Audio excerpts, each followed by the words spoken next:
Welcome back, it's Friday, we're doing another B17 vlog. This is number 3, and we're checking out where we are with the B17. So let's get started.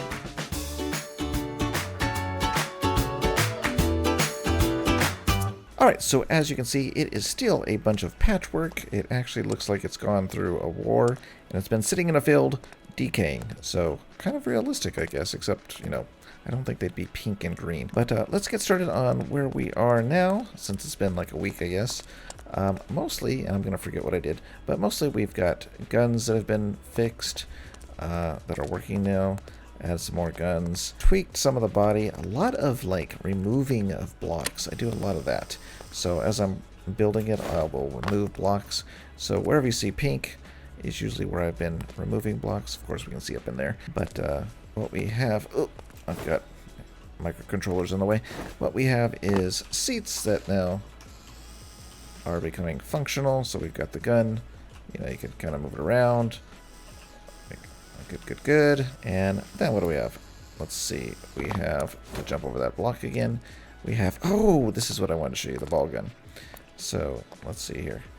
So here's the ball gun. I can't show you right now, actually, because we're not at the right altitude to use it, but I will show you how this works. Now, the icons aren't very World War II, but every time I release a vehicle, and you kind of have to do steps to get things to work, and I think this is like for everybody. Sometimes you just want it to be easy, so you don't have to explain in text or anything how to do something. So hopefully this will help people show you what's going on. I'll show you how this works, but not right now because we have to fix this because the altitude is too low to turn the ball turret downwards. So that's why it's red and it's on. But it is facing the right direction, and that's using a beacon. Let's avoid this for right now, and let's go see what else we did over here. Radio room, not too much going on here. However, I've been working on the bomb bay, and this is kind of a problem for me. Because these are the bombs from the B29 by Sandwich 105, I think his name is. Anyways, these are his bombs, which are really cool because you can get like, if I take away that thing, you can get like 4 of them on each side. So that would be cool to drop that many bombs.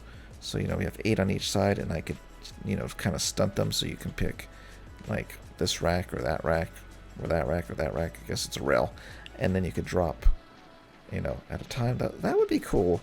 Then I've got my old big ones, and I like these too. I just like the stupid saying on the side. It says, "To Hitler from the 8th, the mighty 8th." But I don't know. You let me know which bombs you would prefer. The little ones where you have a lot, or just 4 big ones total. I don't know. Here, down here, we've added the little interface, which is not hooked up yet, for the Tokyo tanks. Oh, I did. I added Tokyo tanks. I gotta show you those. Not in here. It has to be in the editor. I've kind of like rearranged stuff quite a bit. I don't know if we can see, but I've kind of started moving things around, deleting things I really didn't need. So we do have a microphone here and a speaker over there. And then on this side, we got rid of the fake intercooler. We still have the primer pump. We have the fire extinguisher here, and then the fuel tank selection right there, and all the mesh starters. So that's pretty much it. I don't think I've changed too much about that, but just kind of deleted things I didn't need. All right, let's go into the bomb bay, and you can see we started working on trying to get the wood to look nice on the floor. Let's get rid of the light. And if we can get past this thing, we've added the map, which is just, you know, for the navigator. And then over here, we have this little guy that needs to be hooked up. I was working on this last night, and then I got frustrated and I had to think about it again. Because if I do this the way I want to do it, we'll have the different bomb selections. So you can actually pick which bombs you want to drop and in what order, and maybe a timing thing. I don't know. I haven't decided. And then if we get in the chair, of course, we can go ahead and hit number 1. That brings down our... I can't see it. So you go. There's the artwork. There's the artwork. The front turret aiming thingamabob. So, you know, we can start moving it around. And we've got this going on. Jeez Louise, what else? There's so many little things that I'm always doing. Can't remember what I've done and haven't done. Let's see. So we did... can't get past there. Stupid components right there. We did do... What did we do? We did something. I think we have to go in the editor. Did I fix this yet? I don't think I fixed this yet. Oh yeah, I did. Jeez, I can't remember what I did. Okay, so we did do that. That's cool. But, I think it's all internal stuff I need to show you now. Okay, let's go back in to the editor. All right, so I turned on my cursor so you can see it. Look, can you see that? Okay, so what I'm going to show you is how we have this set up here. So the B17s had 4 main tanks. They had 1 for each engine. So we have a tank right here for engine number 2. We have a tank over here for engine number 1. And we have a tank back here, which was a feeder tank, which would feed into the engine number 2 tank. And then we have, of course, 3, and then a feeder, and then 4 for engine number 4.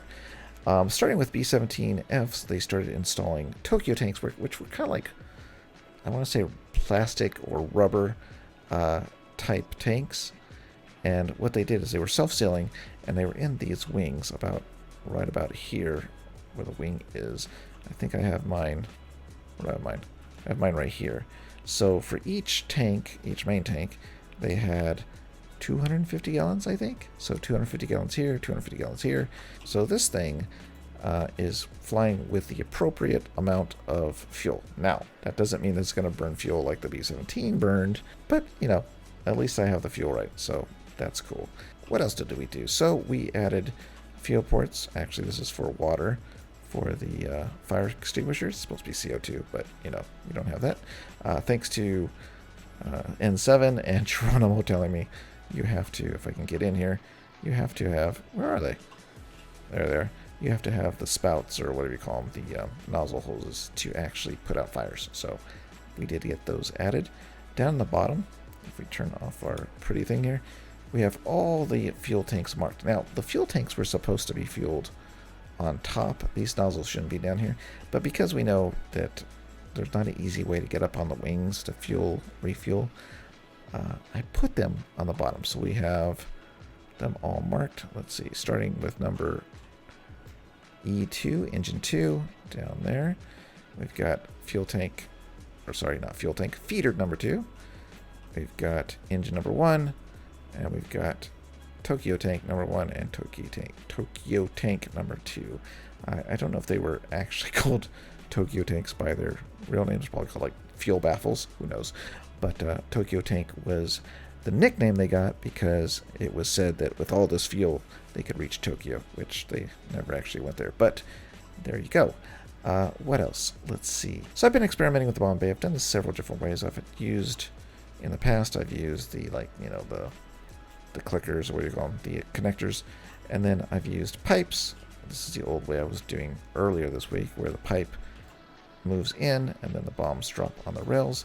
But right now I was just messing around, and I was thinking about doing it where the rails push in and then the bombs will sit on this, and then the rails will push back. I haven't tested this yet, but the rails will push back and then the bomb will continue to slide down.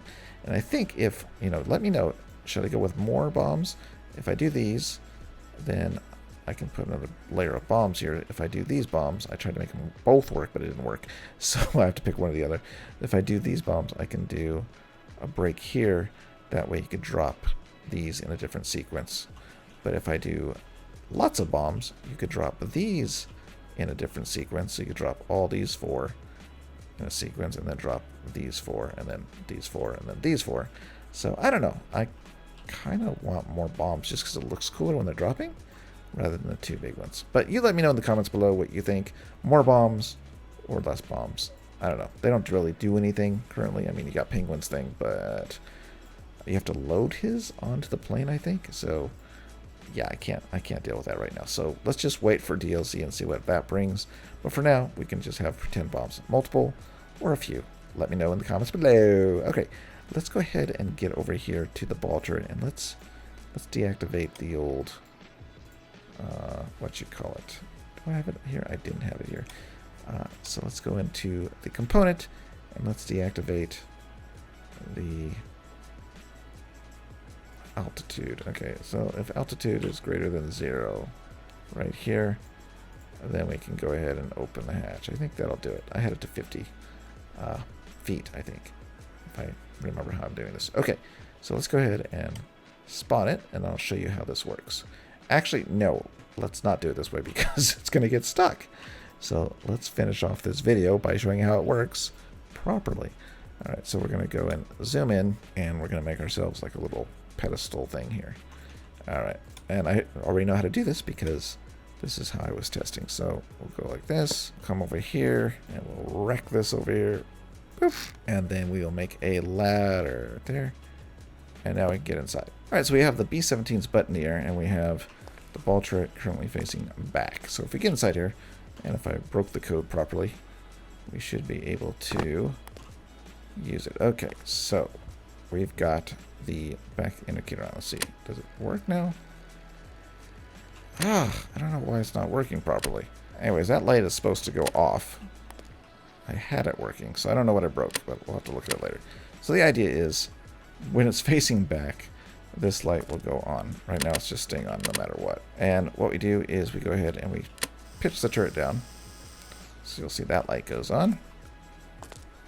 And you can see the turret is pitched down, and this is how it really worked. They actually pitched the turret down, and then what they would do is not crawl back up into the plane, but they would already be in the plane, and then they would open up the hatch. So let's turn on the light again. We can open up the hatch here, or we could open up the hatch here. Then we would get inside, and oh, there's the icon for the hatch open. We can get inside. There we go. And now I can go ahead and flip the close the back. There's the back. Then we can go ahead and pitch the turret up. Ta-da. Okay, now we're up. Now we can actually use our keys. And we can spin around. And we got our ball turret, and we can pretend like we're firing. Okay, so once we want to get back out again, we want to be able to see where we're at. I think it's right there. I might have to put like a marker, like a little marker brick, so you can say, oh, that's the back of the plane. It's kind of hard to tell. So we also have these keys where you can kind of move it a little bit at a time. And then once you're even, go ahead and pitch the turret. All right, open up the back. There it is. Let go, and then you can actually get back out by looking, which way is it? Forward. You'll see the seat. Hit F. You're sitting down on the edge. Then you can just back up and get out. And of course, we can close things off. Put the pitch back up. And we're ready to go again with an empty bowl. And that is it. That's so far where we are. Lots of little things to do. I mean, like that light broke for some reason, and that's not working, but it was. And then we've got the bombarder section to fix. The radio room's kind of a mess. We need to fix the Tokyo tanks if they're going to be used. And then I think most of this is all hooked up. We've got the feathering, the prop. So it flattens out the prop there.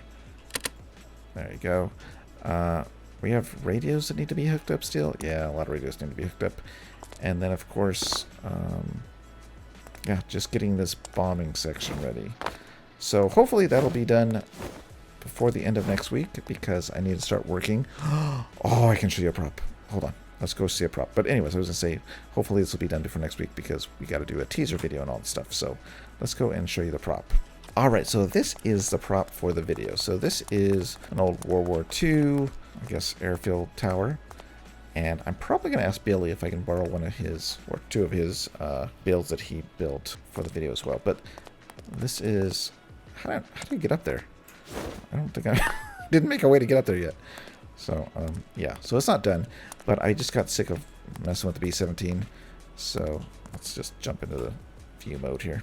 So this is based off a diorama that a guy built off of a real one. So his diorama was built off a real one, and he's letting me use the audio for the teaser because he built this diorama that has like audio and everything. Really cool. So I will be doing a behind the scenes video so you can see what I'm talking about.